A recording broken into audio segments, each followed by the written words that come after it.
YCP హయాంలో అనకాపల్లి జిల్లాలో అనేక భూ అక్రమాలు జరిగాయి. గతంలో వైసీపీ నేతల భూదందాలపై ఆందోళనలు చేసిన కూటమి నేతలు అధికారంలోకి వచ్చినా స్పందించకపోవడంపై విమర్శలు వెల్లువెత్తుతున్నాయి.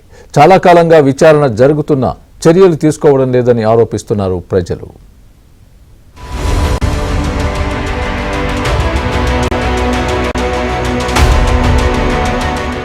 వైసీపీ హయాంలో నేతలు అడ్డగోలుగా అనేక భూ అక్రమాలు చేశారు.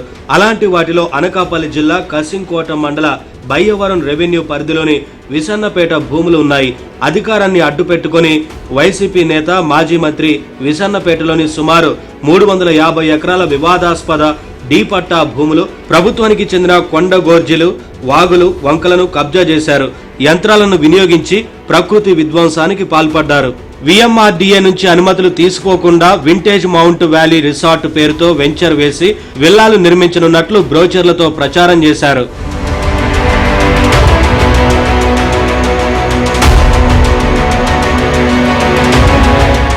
గతంలో ఏబిఎన్ ఆంధ్రజ్యోతిలో కథనాలపై స్పందించిన జిల్లా స్థాయి అధికారులు మొక్కుబడిగా విచారణ జరిపించి చేతులు దులుపుకున్నారు. మరోవైపు జనసేన నేతలు లోకాయుక్తను ఆశ్రయించడమే కాకుండా అధినేత పవన్ కళ్యాణ్ దృష్టికి తీసుకెళ్లారు. దీంతో విసన్నపేట గ్రామాన్ని సందర్శించిన పవన్ కళ్యాణ్ తాము అధికారంలోకి వచ్చిన తర్వాత విసన్నపేటలో ప్రభుత్వ భూముల ఆక్రమణ, వైసీపీ నేతల భూదందాలపై విచారణ జరిపిస్తామని తెలిపారు. కూటమి అధికారంలోకి వచ్చిన తర్వాత స్థానిక ప్రజాప్రతినిధుల వినతి మేరకు విసన్నపేట భూ కుంభకోణంపై విజిలెన్స్, సిఐడి విచారణకు ఆదేశించారు. దీంతో అధికారులు ఇప్పటికే 2-3 సార్లు విసన్నపేట భూముల్ని పరిశీలించారు. గ్రామస్తుల నుంచి వివరాలు సేకరించి నెలలు గడిచినప్పటికీ విచారణ నివేదిక ఇప్పటికీ బయటకు రాలేదు. విసన్నపేట భూ ఆక్రమణదారులకు కనీసం నోటీసులు కూడా జారీ చేయలేదు.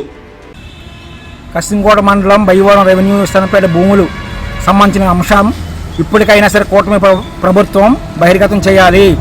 అక్రమాలు, అన్యాయాలు జరిగినట్టు గతంలో కూటమి నాయకులు, వామపక్ష పార్టీలు పెద్ద ఎత్తున ఆందోళన చేయడం జరిగినప్పటికీ కూటమి ప్రభుత్వం అధికారంలోకి వస్తే అక్రమాలు వెలుగుదీస్తామని, అక్రమాలు పాల్పడినటువంటి చర్యలు తీసుకుంటామని చెప్పడం జరిగింది. అధికారంలోకి వచ్చి 13 నెలలైనా సరే విసన్నపేట భూముల వ్యవహారం ఇప్పటికీ బహిర్గతం చేయలేదు. తక్షణమే కూటమి ప్రభుత్వం విసన్నపేట భూముల అంశాలను తేల్చాలని చెప్పి డిమాండ్ చేస్తా ఉన్నాం. అలాగే వైసీపీ ప్రభుత్వంలో అనకాపల్లి నియోజకవర్గంలో ల్యాండ్ పూలింగ్ పేరుతో వేలాది ఎకరాలని తీసుకోవడం జరిగింది. అందులో వైసీపీ నాయకులు అక్రమాలకు పాల్పడి వేలాది కోట్ల రూపాయలు సంపాదించారు. నాడు అది అక్రమమని, సక్రమం కాదని చెప్పినటువంటి కూటమి నాయకులు ఈరోజు అక్రమాలపై విచారణ చేసి వాళ్ళపై చర్యలు తీసుకోవడంలో ఎందుకు నిర్లక్ష్యం వహిస్తున్నారని చెప్పి మేము నిలదీస్తా ఉన్నాం. వైసీపీ హయాంలో అనకాపల్లి, కసింకోట, సబ్బవరం, పరవాడ మండలాల్లో పేదలకు ఇళ్ల స్థలాల్ని పంపిణీ చేయడానికి భూ సమీకరణ కోసం వైసీపీ ప్రభుత్వం జీవో నంబర్ 72ను జారీ చేసింది. దీంతో 100 ఎకరాల్లో డి పట్టా భూమిని సేకరించింది. భూములిచ్చిన రైతులకు పరిహారంగా విఎంఆర్డీఏ అభివృద్ధి చేసిన ప్లాట్లను కేటాయించారు. అయితే జిల్లాకు చెందిన వైసీపీ నేతల అండదండలతో వైసీపీ మండల స్థాయి నాయకులు రెవెన్యూ అధికారులతో కుమ్మక్కై భూములిచ్చిన రైతుల జాబితాలో బినామీల పేర్లను చేర్చారు. వీటిపై అప్పట్లో కూటమి నేతలు ఫిర్యాదులు చేసి ఆందోళనలు నిర్వహించారు. కూటమి అధికారంలోకి వచ్చిన తర్వాత వైసీపీ హయాంలో ల్యాండ్ పూలింగ్ పేరుతో సాగించిన అక్రమాలపై విజిలెన్స్, సిఐడి విచారణకు ప్రభుత్వం ఆదేశించింది. సిఐడి అధికారి నాగేంద్ర భూపాల్ నేతృత్వంలో 3 బృందాలు అనకాపల్లి, సబ్బవరం, పరవాడ తహసీల్దార్ కార్యాలయంలో గతేడాది డిసెంబర్లో తనిఖీలు నిర్వహించారు. పలు కీలక రికార్డులను స్వాధీనం చేసుకున్నారు. దీంతో అక్రమార్కులపై త్వరలోనే చర్యలు తీసుకుంటారని అందరూ భావించారు. ఇది జరిగి దాదాపు 7 నెలలు దాటింది. ల్యాండ్ పూలింగ్ అక్రమాలపై చేపట్టిన విచారణ ఏమైందో స్థానిక అధికారులకు తెలియని పరిస్థితి నెలకొంది. ఏ రికార్డులను తీసుకెళ్లారో కూడా రెవెన్యూ అధికారుల వద్ద సమాచారం లేదు. మరోవైపు ల్యాండ్ పూలింగ్ కు భూములు ఇవ్వకపోయినా జాబితాల్లో పేర్లు చేర్చిన బినామీ రైతులకు అభివృద్ధి చేసిన ప్లాట్లకు బదులు నగదు రూపంలో నష్టపరిహారం అందజేయడానికి పావులు కదిపారు. ఈ వ్యవహారంలో కూటమికి చెందిన ఒక పార్టీ నేతలు తెర వెనుక కథ నడిపించి రెవెన్యూ అధికారులపై తీవ్ర స్థాయిలో ఒత్తిడి తీసుకువచ్చినట్లు ఆరోపణలు వచ్చాయి. కోడూరులో 20వ సర్వే నంబర్లో ఉన్న 39.38 ఎకరాల ప్రభుత్వ భూమికి సంబంధించి గతంలో బినామీ రైతులుగా పేర్లు నమోదు చేసిన వ్యక్తులకు ఇటీవల సుమారు 6 కోట్ల రూపాయలు పరిహారంగా చెల్లించారు. వైసీపీ హయాంలో బినామీ రైతుల వ్యవహారంపై అధికారులకు ఫిర్యాదులు చేయడమే కాకుండా ఆందోళనలు చేసిన టీడీపీ నేతలు ఇప్పుడు స్పందించకపోవడంపై విమర్శలు వెల్లువెత్తుతున్నాయి.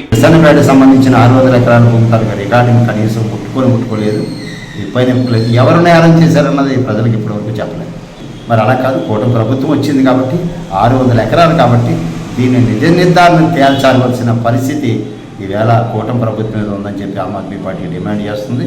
ఇది ఏం జరిగింది అన్నది ప్రజలకు తెలియజేయవలసిన బాధ్యత కూటమి ప్రభుత్వం మీద ఉందని చెప్పి మేము డిమాండ్ చేస్తూ వెంటనే ఈ ఫైల్ ఓపెన్ చేసి దీని మీద తగు చర్యలు తీసుకుంటారని ఆశిస్తున్నాం.